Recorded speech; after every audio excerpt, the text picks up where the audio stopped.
Usually I hate to waste food and drink, but Kara and I tried out this stuff and we both find it disgusting.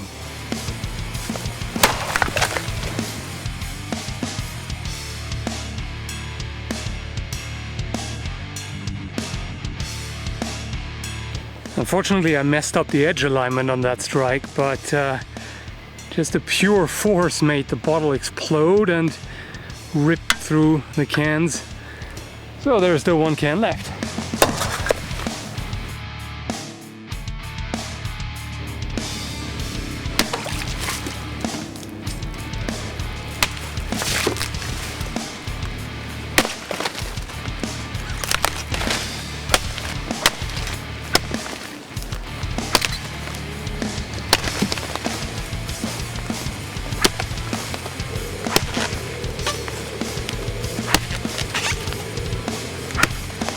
Try some fairly fresh wood.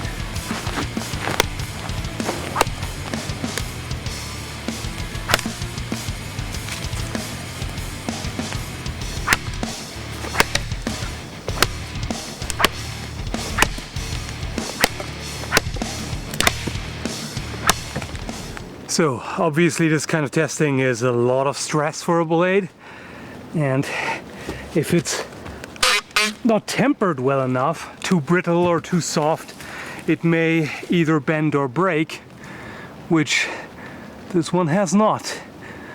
Still perfectly straight.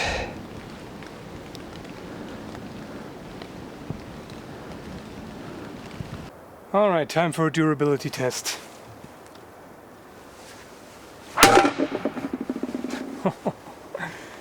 So this resulted in absolutely minimal edge.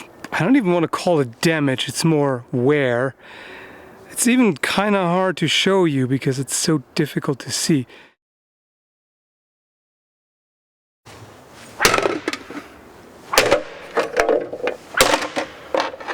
It's quite impressive damage.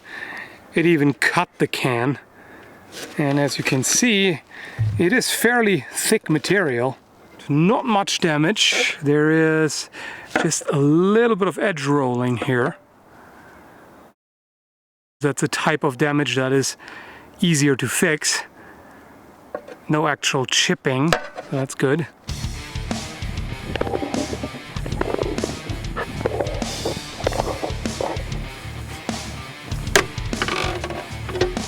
Well, that was way too easy. Went through as if the can just wasn't there. The purpose of that was mainly to test how durable the finish is, and came out very well. With harsh metal on metal contact like that, you always have to expect scratches, but there's nothing major here really.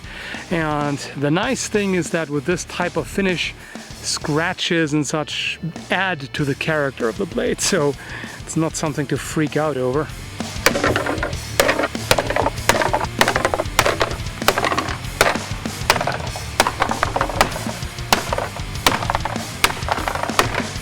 Trash compacting Zombie Tools style. Okay, time to put on protection. I put it to the test against this cheap Chinese-made knife. Don't ever try what I'm about to do at home. This is just for testing purposes, and it's not a smart thing to do. You're not supposed to bash blade on blade.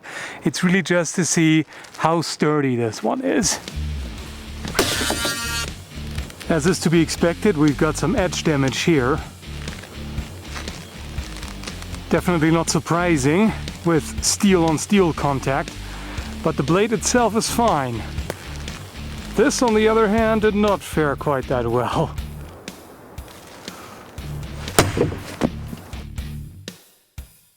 Wow, this surprised me. I do not see any further damage on here. Maybe it seems like I may have hit the exact same spot again. So I think there's a little bit more damage. Very slight. And this knife, on the other hand, was driven into the wooden block and had this notch cut into it.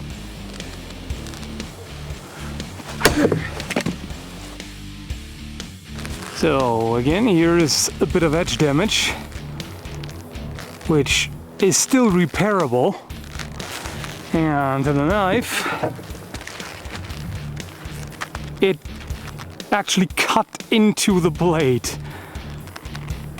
So yeah, this is a little less repairable, as you may imagine. I just managed to break the knife clean in half with a pommel strike from the Diphos. Wow. That is awesome. Yep, you get what you pay for, that's for sure. Okay, I just want to know if I can repeat this. Yep. Of course, it comes to no surprise that in a match of a $10 knife versus a $600 sword that the knife loses, but this is still pretty impressive. I'm quite impressed by how effortless this is. Let me just do it with one hand, fairly relaxed. Nothing to it. It's as if the wood wasn't there. Okay, let's see how flexible the blade is.